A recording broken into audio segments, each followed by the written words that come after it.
Mayo Clinic, Rochester, Minnesota, September 8, 1989, 11 a.m.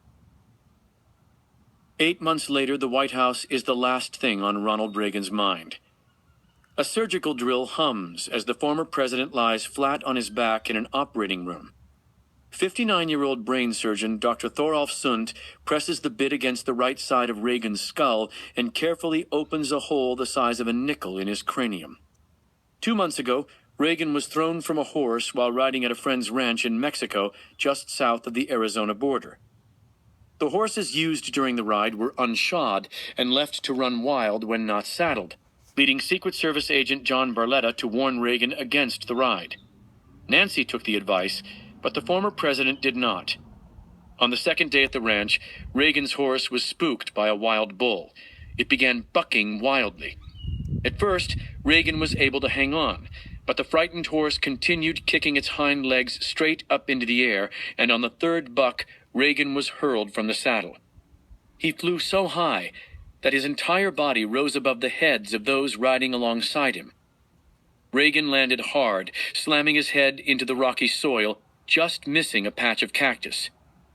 "Rawhide down!" Agent Barletta yelled into his radio, marking the first time those words had been uttered since the assassination attempt of 8 years earlier. Reagan lay unconscious, but soon revived. At first, he appeared uninjured. Nevertheless, he was flown by military helicopter to an Army hospital in Arizona, where he was treated for scrapes and bruises, then brought back to the ranch to continue the vacation, albeit without any further horseback rides. But unbeknownst to Reagan and his doctors, a blood vessel in his head ruptured during the fall. For 2 months, fluid has been leaking into his skull, causing a clot that is slowly putting pressure on Reagan's brain. This condition, known as a subdural hematoma, alters mood and vision and elevates levels of dementia. Patients often complain of headaches or simply fall into a stupor before seeking treatment. But Reagan's hematoma is a silent killer, with no outward symptoms other than his usual forgetfulness. Were it not for his annual physical here at the Mayo Clinic, the former president's condition might never have been discovered. But a precautionary CAT scan located the clot, and Reagan was rushed into surgery. Dr. Sundt removes the drill, then looks through the opening at Reagan's brain. In the course of his job, the esteemed surgeon glimpses the human brain on an almost daily basis. But this is the brain of a living president. Dr. Sundt has the unique opportunity to save Reagan's life. Clinically, the procedure Reagan is undergoing is known as a burr. In many cases, it is necessary to drill a second and even third hole to ease the pressure. But the brain surgeon is satisfied that one burr is enough for Reagan. And that, seemingly, is that. Less than an hour after being sedated, Ronald Reagan is wheeled into the recovery room. His doctors are satisfied that Reagan shows no signs of the stroke, nerve damage, or paralysis so common in elderly patients suffering from head trauma. But the truth is that despite the operation, the fall has accelerated Reagan's debilitating condition.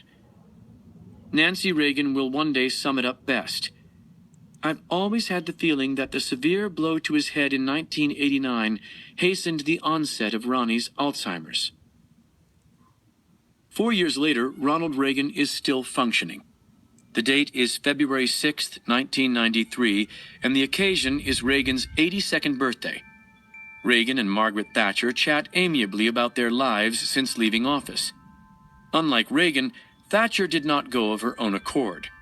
She was forced out by her own Conservative Party in 1990 and cried as she left 10 Downing Street for the last time.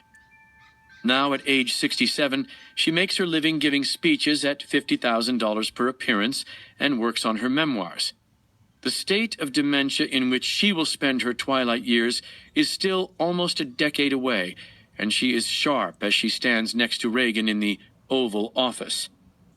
The birthday fundraiser is not at the White House, but in Simi Valley, California. Tonight, Reagan and Thatcher are standing in the exact replica of the Oval Office now on display here at the Ronald Reagan Presidential Library. Thatcher and a host of celebrities have gathered for this $500 per plate dinner to raise money for the library.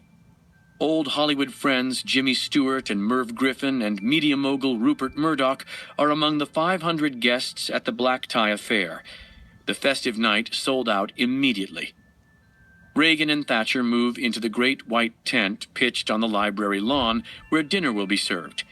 The menu is crab-stuffed fillet of sole, prime rib, and baby potatoes, all washed down with the California wines Ronald Reagan has long enjoyed. Dessert will be another long-time Reagan favorite, Haagen-Dazs ice cream topped with fudge sauce. The night belongs to Ronald Reagan, and it is Margaret Thatcher who rises first to pay homage. She praises him for bringing the evil empire crashing down. If Ronald Reagan's birthday is celebrated warmly in California, continues Thatcher, it is celebrated even more warmly in Prague, Warsaw, Budapest, and Moscow itself. Then it's Reagan's turn to toast Thatcher. Thank you, Margaret, for those very kind words, he begins. Reagan's toast continues at length. He wrote and memorized it beforehand. On paper, the speech fills 4 typewritten pages. I don't think I really deserve such a fuss for my birthday, but as George Burns once said, I have arthritis and I don't deserve that either, he says with a smile. Reagan continues, Margaret, you have always been a staunch ally and a very dear friend. For all of us, I say thank you for the immense role you have played in shaping a better world, and I personally thank you for the honor of your presence tonight.